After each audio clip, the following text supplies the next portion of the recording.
Hello everyone, अस्सलाम वालेकुम। सो कल है ईद। वैसे ईद हो चुकी है सऊदी में हर जगह, तो मैं आप लोगों को बहुत बहुत बहुत ही ज़्यादा मुबारकबाद देना चाहती हूँ ईद की। जितने भी मेरे इंडिया के फैंस हैं, पाकिस्तानी फैंस हैं, सबको ईद बहुत बहुत बहुत ज़्यादा मुबारक।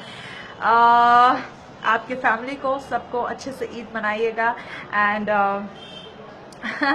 जितने भी मेरे हेटर्स हैं जो मुझे फालतू की बकवास लिखते रहते हैं, गंदी गंदी बातें लिखते रहते हैं, उनको भी ईद मुबारक। Love you all, thank you so much for your support, for everything.